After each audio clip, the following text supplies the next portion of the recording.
Listen closely. Not to the crowd, but to the silence beneath it. That's where we live. Steady. Sharpened. Stone cold. This frost didn't form overnight. It was handed down.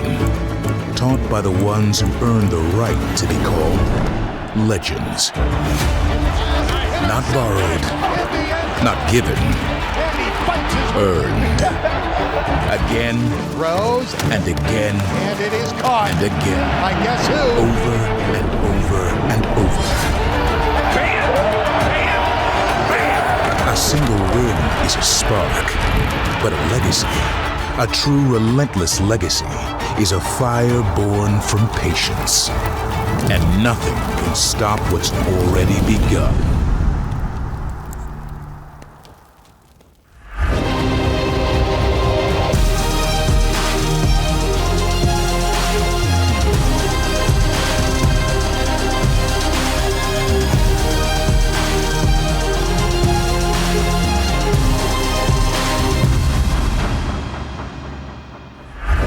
The Bengals were back in the jungle and got back in the win column after a thrilling primetime performance against Pittsburgh sealed another AFC North dub. Welcome in to Bengals Weekly. I'm Marissa Kipelli. Now, the Bengals hope to harness that momentum that they created last week after their come-from-behind victory over the Steelers. But now they welcome in a Jets team to Paycor Stadium who is still looking for their first win of the season. So as we get you set for this Week 8 matchup, we had Teddy K on the mic for White Bengal, and we'll take you down to field level for the up-close and personal reaction to the game winner. Sunday is our Ring of Honor game, and we'll have more on Lemar, Parrish, and Dave Lapham being inducted into this prestigious group. We welcome in one of our favorites, Kay Adams, to the show as she shares what impressed her about that Thursday night win. And Sunday is National Tight Ends Day. And on Countdown, I'll tell you how reliable Noah Fant has been for the Bengals offense. But first, the Bengals were back and looking to put an end to a 4-game skid. Now, Thursday had it all. AFC North implications, the Unk Bowl, as national media called it, a star-setting records, and the scene of ice taking over Paycor Stadium. Ice was even in the veins of Evan McPherson. So let's start from the beginning and how the team began preparations to take on the Steelers. A Bengals win Thursday night over the Steelers will get them one game back in the win column from Pittsburgh. Steelers might go in there and win on Thursday night. But if they don't, we're going to be waking up on Friday and talking about the guy who was the Browns QB1 2 weeks ago. He's the guy who gives them a chance to get back into it. Tough opponent this week. We'll have to do a great job this week so we can make some plays on the defense. Takeaways have been very crucial for us this year so far. That's the main thing Coach been preaching, since he got here. We just have to, do it consistently, go out there each week, and just keep stacking performances. Don't shy away from greatness, don't get complacent, and just keep motivating each other, keep trusting each other, keep each other on the same page, each week, each day. When we're on the same page, every play, it's hard to beat us. And it allows guys to play fast, so we just have to keep doing that. We're trying to come in and hunt. We're the Bengals, man. It's not a lot of teams, a lot of defenses with the connectivity that we have. Prime time, Thursday night, all white, we in the jungle, baby. Who they? Here we go. We've been very physical lately. We've been very confident. We got to continue to do that. Keep imposing our will on teams. Make sure when we go out there, teams fear us. That's the main thing. We want to put fear in the opponent. And it is picked off. Nice. The Bengals intercepted. Nice. Jordan Battle on his feet and running it back with his 3rd interception of the year. Battle with a big run back to the 44, and the crowd is going wild. It is a White Bengal night. Paycor Stadium in Cincinnati filling up. Find ourselves in this fellas, and the only way I know out, under the lights, in our whites, 3-hour fight. 1, 2, 3, 1! Everyone doing good? Yes, sir. All right. Freaking go. Let's go.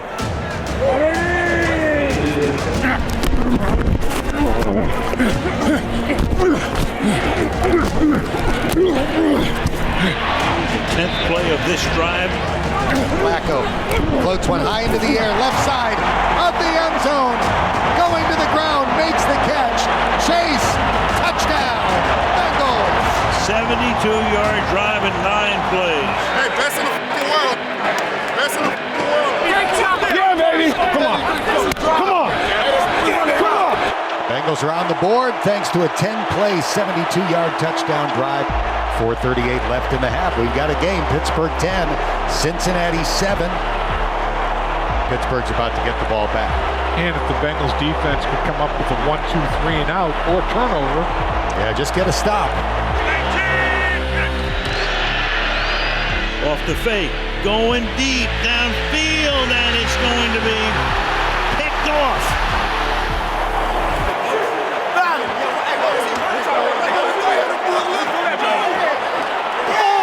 Ballers fired up. He just picked off Aaron Rodgers.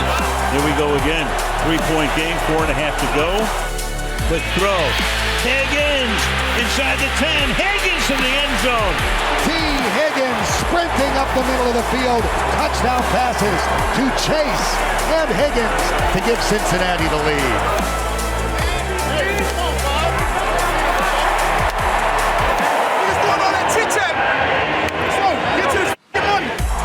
Second down and 13 at the 44 of Cincinnati. Rodgers throws it down the sideline. And they're going to say that did he stay in bounds? That might not be a catch. I think 20 ended up pulling it out of DK Metcalf's arms and has the interception. If he got his feet down, he definitely got the ball out. This should be an interception. After a crude discussion, the ruling on the field is an interception by Cincinnati. First down.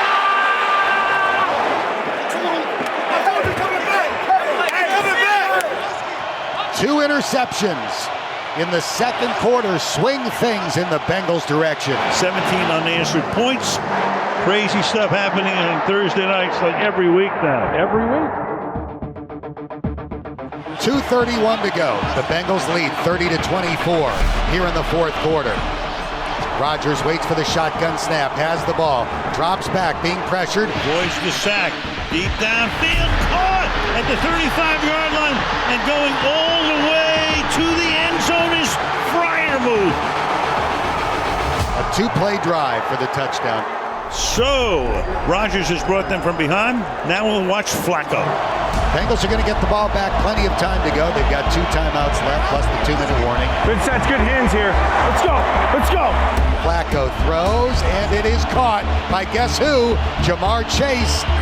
Cincinnati at the 45-yard line. Flacco from the pocket, sidearm throw. There's catch number 16 for Jamar Chase. A new Bengals team record.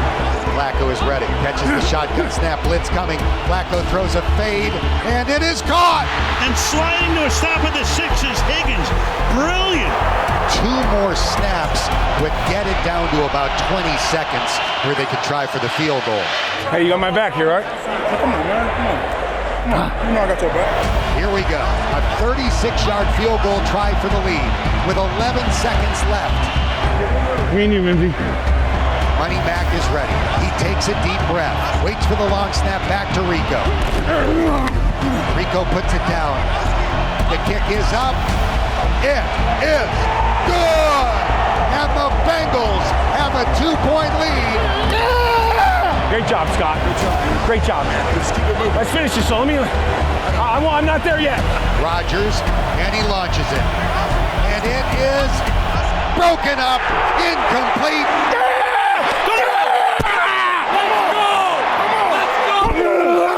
And the Bengals have knocked out the Steelers on Thursday night. The AFC North gets tighter, and the Bengals' outlook gets brighter with a tremendous closing finish. And this feeling right now you have, okay, it's only October, but the feeling reminds you of why we do this. Understand, keep this feeling.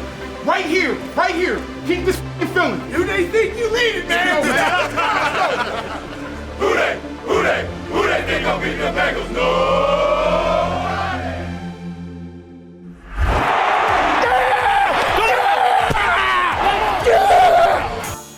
up next, we get you fired up. Well, Ted does. Mic'd Up with Ted Karras is just after the break. Bengals Weekly is brought to you by Kettering Health, the official healthcare provider of the Cincinnati Bengals. Alta Fiber, the official Wi-Fi and internet provider of the Cincinnati Bengals.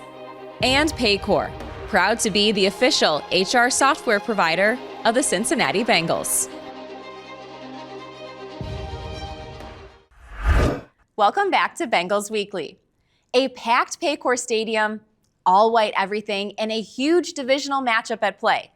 We knew we had to get a mic on one of the most energetic and fiery players on this Bengals team. So Teddy K, take it away.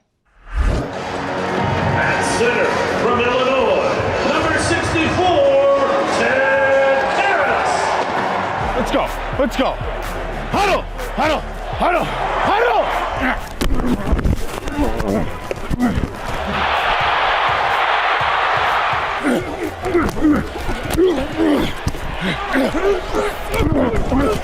Floats one high into the air, left side of the end zone.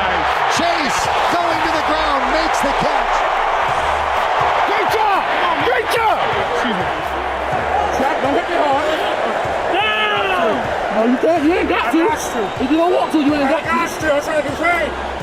Hello. Hey! No one relaxes for a second! Brown up the middle of the field to the 30, racing to the 35, spins to the 40, far sideline 45. Right between center and left guard. Off to the races he goes.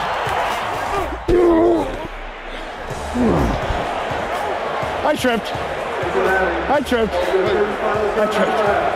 Show it right away. Hey, you got my back here, right?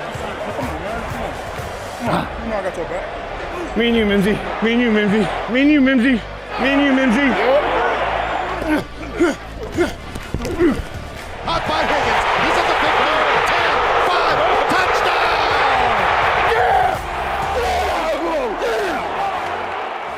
Hey, we need water, man. Water? Yeah, we need a whole caddy of water. Right back on him. Here we go. Hey, good job. Good job. Hey, you good? Good. Looking, throwing, caught, middle of the end zone. Noah Fant. Great job. Hey, one more, guys, one more. We gonna get the ball in 4 minutes with the lead. Let's go handle business. You got me, Jay? Empty the tank.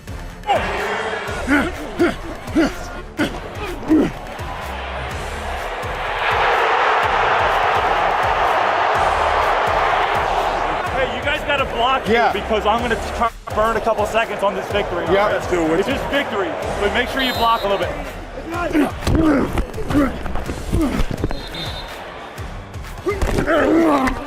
The kick is up. It is good. Yes.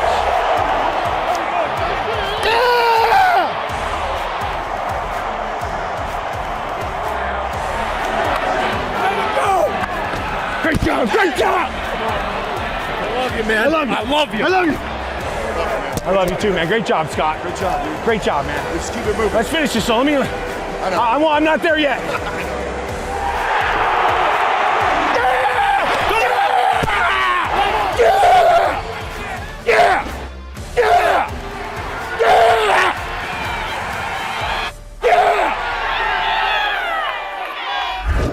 Lemar, Parrish, and Dave Lapham are the next two Bengals to be inducted into the Ring of Honor. And when we return, we'll have more on these two legends. Welcome back to Bengals Weekly. This Sunday, Lemar, Parrish, and Dave Lapham will become the 11th and 12th individuals to be inducted into the Bengals Ring of Honor, as Leap and Lemar and Mr. Bengal will forever have their legacy cemented in Bengals history. Let's now take a look back at the impact that they have each had on this franchise, narrated by Jeff Hobson. On the 50th anniversary of Paul Brown's last and best Bengals team, two of the most steel-belted starters from that 11-3 group go into the franchise's Ring of Honor.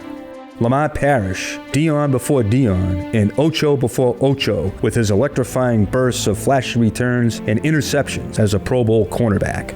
And Dave Lapham, a civic staple for generations of Cincinnatians as the bubbly and beloved radio analyst who has been calling it like he sees it for 40 seasons, earning the title of Mr. Bengal. Bam, bam, bam. How about that? It ends on a turnover. Man, how about it? The cardiac kids take it to the last snap. The Bengals have the ball. Baby. They are running it back. Sam Hubbard. Bam, bam, bam. That is unbelievable. The Cincinnati Bengals come from behind on the road. Before he brought his football IQ to the booth, Lapham used it as a brainy offensive lineman who served in the Bengals trenches for a decade, becoming one of the most versatile players ever, starting as a right guard on that 75 playoff team, starting as a left guard on the 81 Super Bowl team, and twice playing all 5 O-line positions in the same game. A third-round draft pick out of Syracuse, Lapham may be best known not for a moment during a game, but for one of the most famous pre-games in NFL history, as they got set to host the 1981 AFC title game in Arctic Riverfront Stadium. The Bengals and Chargers shivered in a 59 below wind chill. Lapham defied the elements, inspiring his line mates to go sleeveless in an effort to gain a mental edge on the frozen West Coasters, helping the Bengals punch their ticket to Super Bowl 16. Lapham brought that same intellect and creativity into the radio booth, drawing fans into the huddle with his lucid X's and O's. He kept them with colorful, candid observations as his voice became as familiar as an uncle's. I'm Dave Lapham in the Bengals locker room, and everybody knows who this guy is, but Tyler Eifert joins us here. Parrish's play on many days at Riverfront defied description. His 13 non-offensive touchdowns are the third most in the 20th century. His swashbuckling play matched his iconic 70s wardrobe and fleet of fast cars. For the 74 Bengals, he was just as sleek. He led the NFL, ripping off 18.8 yards per punt return, still the longest average since the John F. Kennedy administration. A former running back at Lincoln University, Parrish had never played defense until Paul Brown pointed him to corner. That's where he collected 25 interceptions in his 8 Cincinnati seasons, still the 4th most by a Bengals cornerback. By the time he retired after his 13th season, he had been to 8 Pro Bowls, most by a cornerback not in the Pro Football Hall of Fame. Lemar Lemar and Mr. Bengal, teammates in 75, now honored ringmates for all time.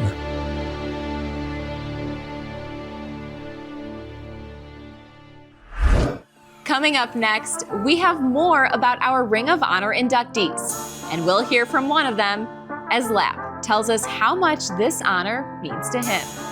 Who Day Conversations is next, here on Bengals Weekly. Ring of Honor weekend is always special, as alumni join together to celebrate and welcome in the next legends to this prestigious club. And this year, one of our own will be recognized and honored. Here is Dan, Dave, and Jeff with more on this year's Ring of Honor class. Every player on the Ring of Honor ballot is worthy of induction, but Bengals fans made 2 great choices this year, and they are the subject of this Who Day conversation. I will go first and talk about my broadcast partner and pal, Dave Lapham. The Bengals have had many great offensive linemen in their history, including the greatest of them all, Anthony Munoz. Yes. But they have never had a more versatile offensive lineman than Lab. He started next to Anthony Munoz in Super Bowl 16 at left guard, but he played everywhere at some point in his career, including all 5 positions in the same game.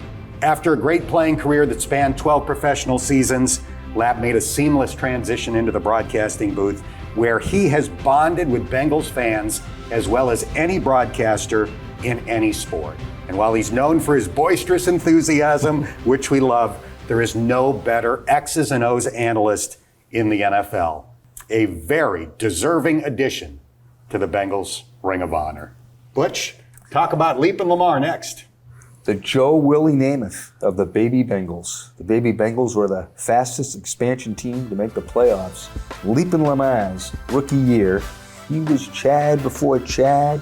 He was Dion before Dion. He went to 8 Pro Bowls. No cornerback who has been to 8 Pro Bowls not in the Pro Football Hall of Fame.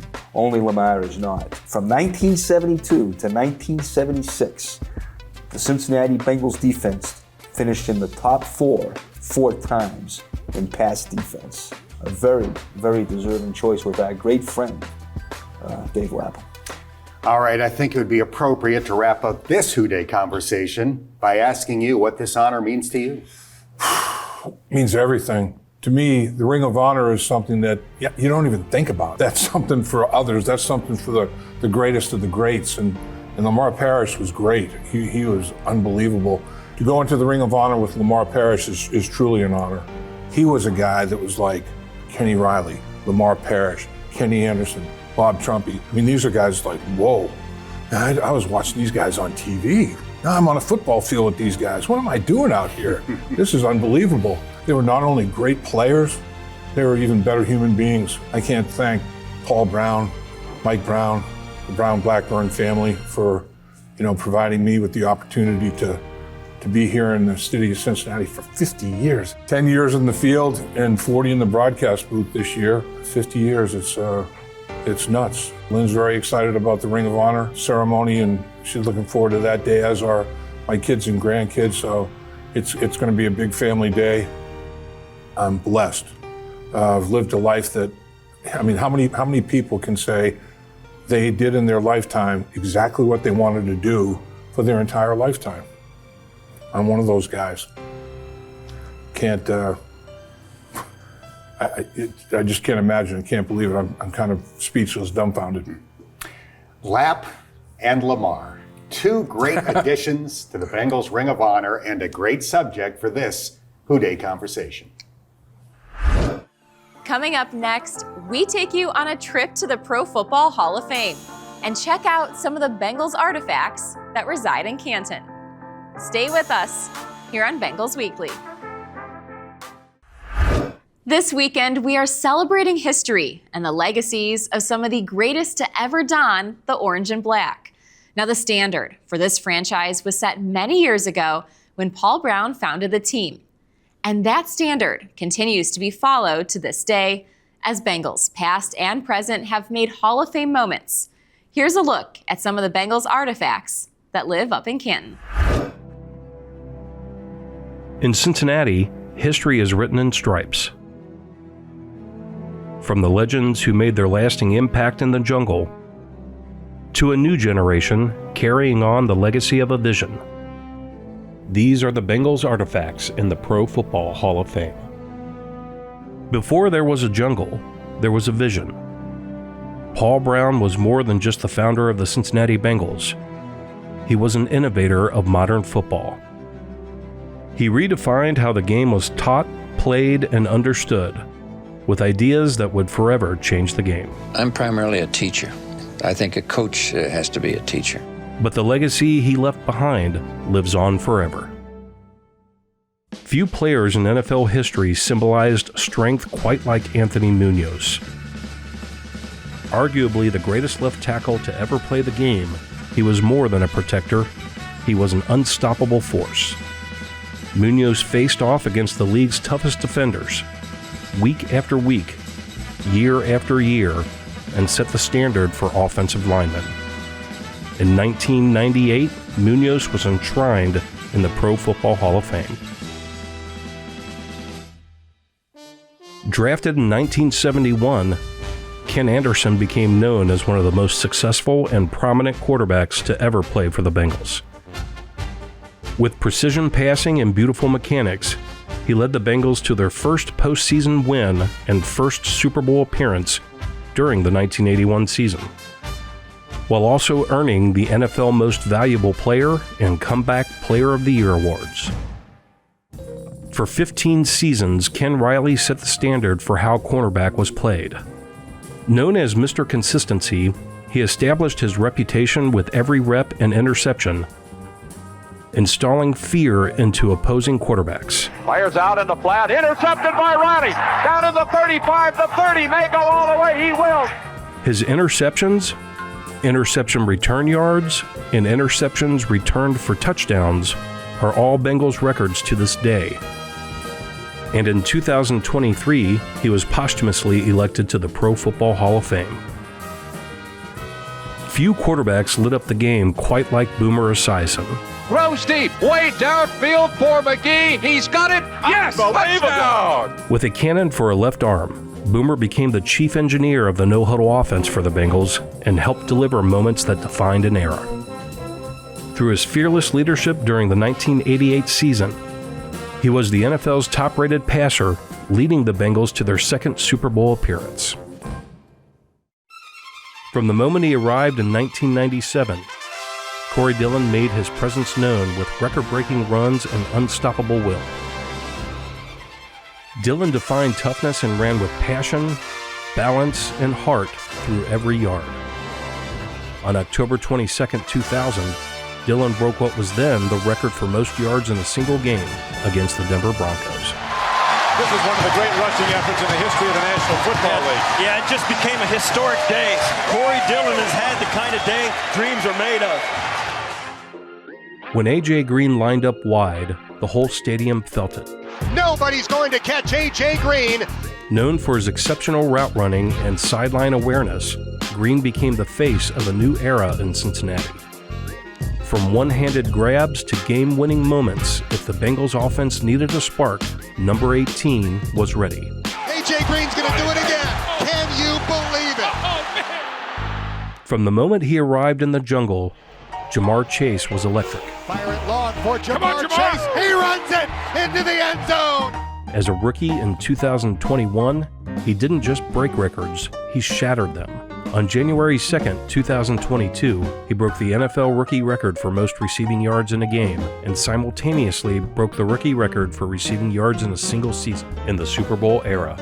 Chase has redefined what a wide receiver can be, and his story is far from over. He's known by many names, but the only one that matters is the name that was called on April 23rd, 2020. The Cincinnati Bengals select Joe Burrow, quarterback, LSU. And that's when everything changed in Cincinnati, and he's been building his legacy one throw at a time. With precision, poise, and a connection with Ja'Marr Chase that has electrified the league, Burrow became known for his clutch play and his calm and collected presence under pressure. Pulling a jump pass, caught by Chase. And for Cincinnati, the future has never looked more promising. Entering the 1986 season, the Bengals had dropped 3 in a row to the New York Jets. But that would change Week 16 of that year. Boomer Esiason put a stamp on his first Pro Bowl season with his best statistical game of his career, throwing for 425 yards and 5 touchdowns in a 52-21 win. We now take you into the vault to see how it all played out.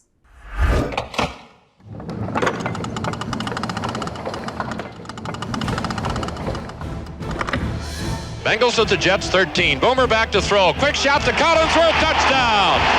A quick slant, and he beat Russ Carter. He had him singled up, and Collinsworth gets the touchdown pass. It is 4th down and a little more than a yard to go. Motion, a handoff. No, Boomer's going to keep the ball.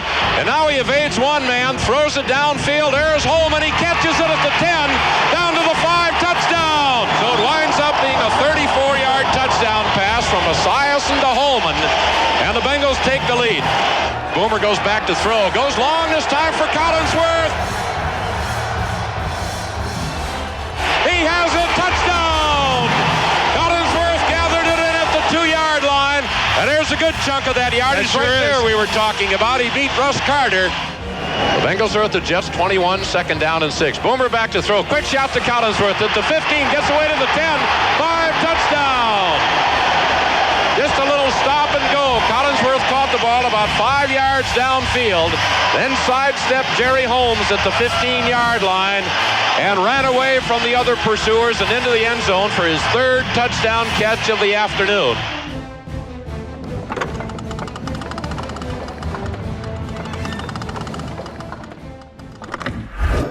Coming up next, we welcome in Kay Adams to preview Jets versus Bengals. And she's liked what she has seen out of Joe Flacco through 2 starts. Game preview is straight ahead. Welcome back to Bengals Weekly. The Bengals look to continue their winning ways on Sunday when they host the New York Jets to Paycor Stadium.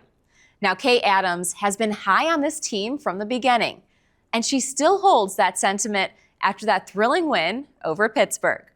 Adams now joins Dan Horde to give us her take. She is the host of Up and Adams and not shy about expressing her fondness for our Cincinnati Bengals. She is a Bengals fan favorite, our friend Kay Adams. Kay, last Friday morning, after the exciting win over the Pittsburgh Steelers, you said on your show, and I quote, "The Bengals are going to the playoffs cemented." Were you caught up in the excitement, or are you still just as confident? I am just as, if not more confident. I like their schedule coming up. I loved that game.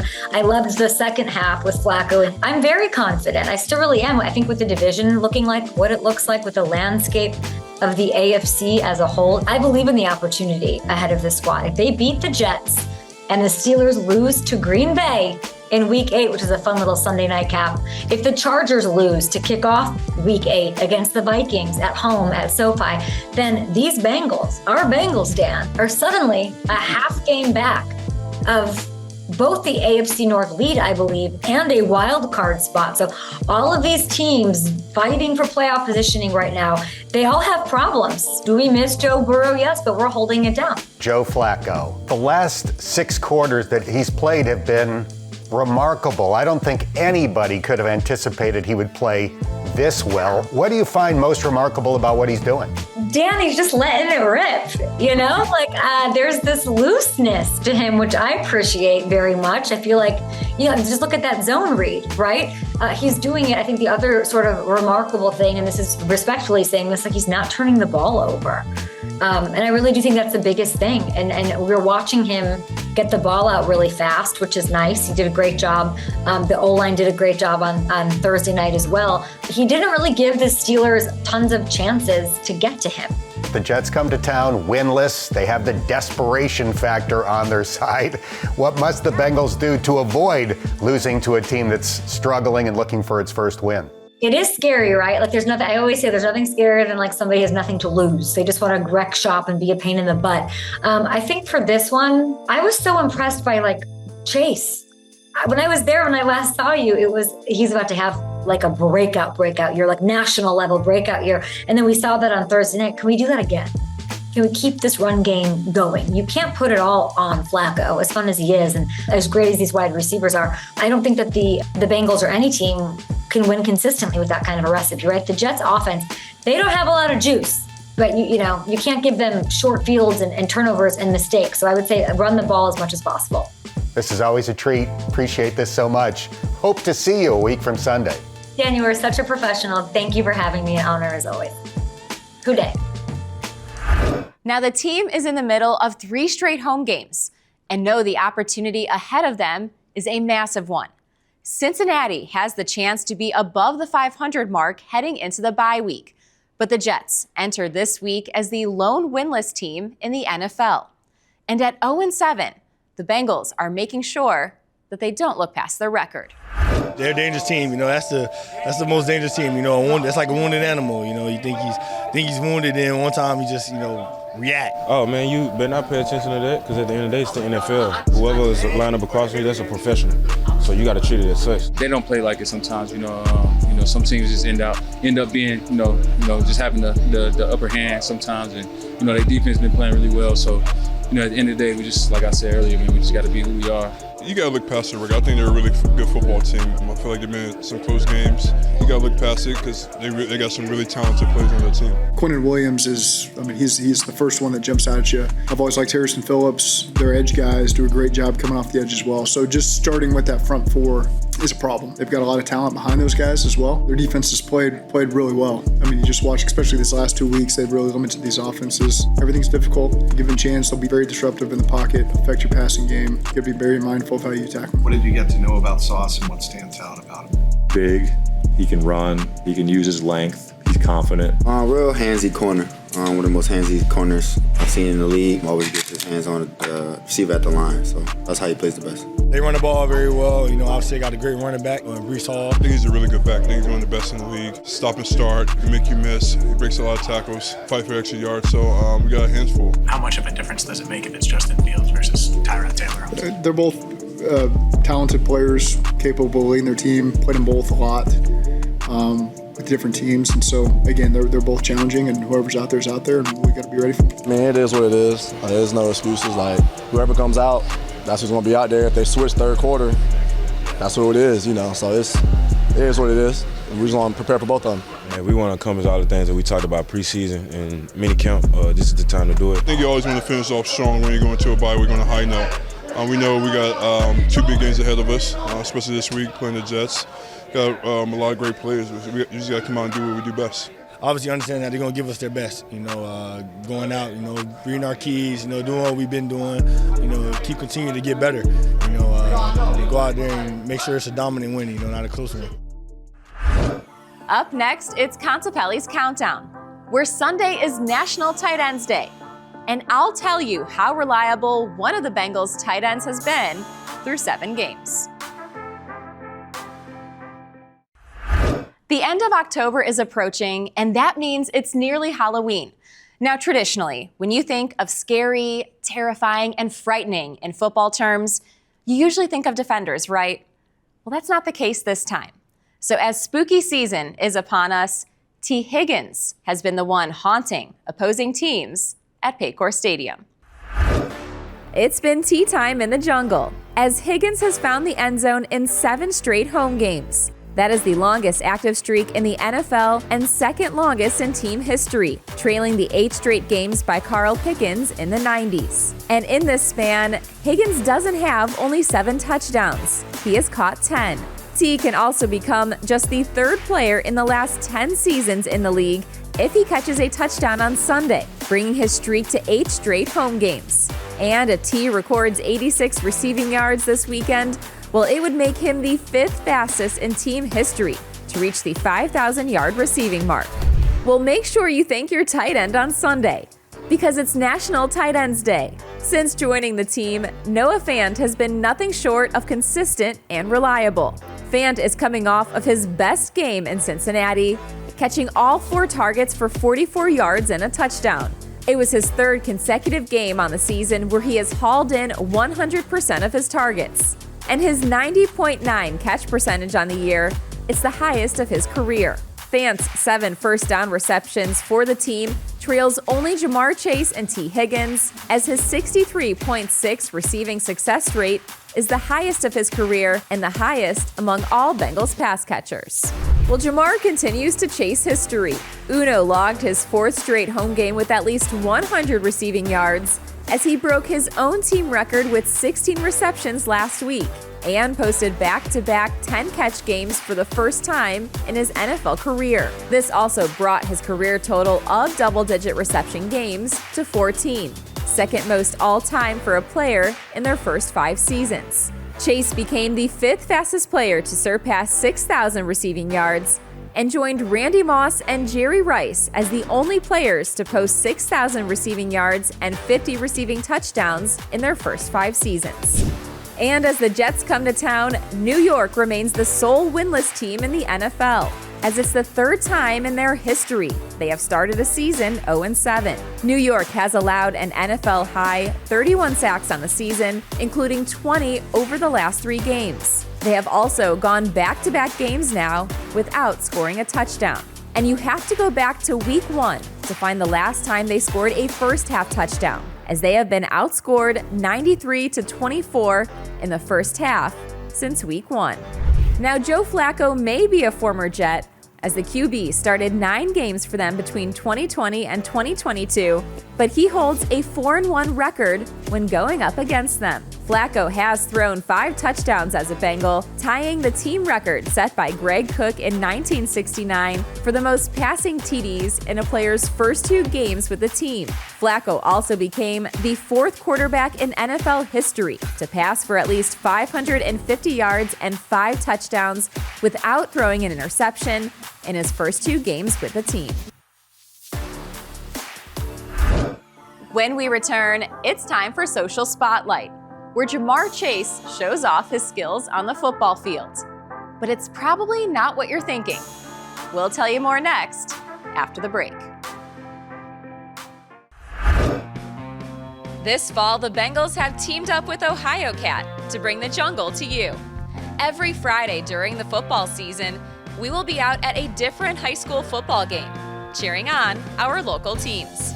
Students and fans have the opportunity to take pictures with Houday, show off their best school spirit, and win great prizes.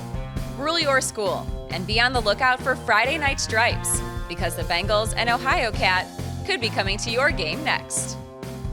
Houday Nation, it's time to recognize our high school coaches. Nominate your coach for the Bengals Coach of the Week, presented by Paycor. Visit Bengals.com/Coach of the Week for more information. It's now time for our weekly Social Spotlight segment, and after his big Thursday night win, Joe Flacco joined the Fitz and Wit podcast, and his response here was so genuine that we had to start it off this week and play it for you. I know I'm 40 years old, but the first couple times I threw to Ja'Marr and T, like, I was a little bit nervous. I'm like, man, I want them to know. I want them to respect me, damn it. I want to hit these guys. Like, I want them to know, like, I can put some nice touch on it. Well, up next, we have a big congratulations to the Gesicki's as Mike and his wife welcomed their first child, a baby boy named Cooper. Now, since the team played on Thursday night, that meant that the players had a mini bye week of sorts, so Drew Sample and his wife made it up to Columbus to show some support for the Blue Jackets. Always love when we have crossover between the teams here in the state. And guys, seriously, what can't Ja'Marr do? The NFL posted this video as Ja'Marr and U.S. men's national team star Christian Pulisic had a friendly game of some one-on-one, and you can view the entire video of this on the NFL's YouTube channel. And speaking of Ja'Marr, one in every sense couldn't be truer. Uno was named the AFC Offensive Player of the Week after his Thursday night performance. 16 catches, 161 yards, and a touchdown. Now make sure you are following along with us on the Bengals social media channels. All you have to do is search @Bengals and give us a follow. The Jets and Bengals kick off Sunday at 1 p.m. Eastern, and you can catch all the action on your local CBS station. You can also check out one of the streaming options, including Paramount Plus on mobile and NFL Game Pass internationally. And as always, you can listen in to Dan Horde and Dave Lapham on the Bengals Radio Network. Thanks for tuning in to Bengals Weekly. Kickoff between the Jets and the Bengals is coming up. For Dan Horde, Dave Lapham, Jeff Hobson, and our entire crew, I'm Marissa Kipelli. We'll see you next week. Bengals Weekly was brought to you by Paycor, proud to be the official HR software provider of the Cincinnati Bengals. AltaFiber, the official Wi-Fi and internet provider of the Cincinnati Bengals. Your local Kia dealers. Visit kia.com to discover movement that inspires. And Kettering Health, the official healthcare provider of the Cincinnati Bengals.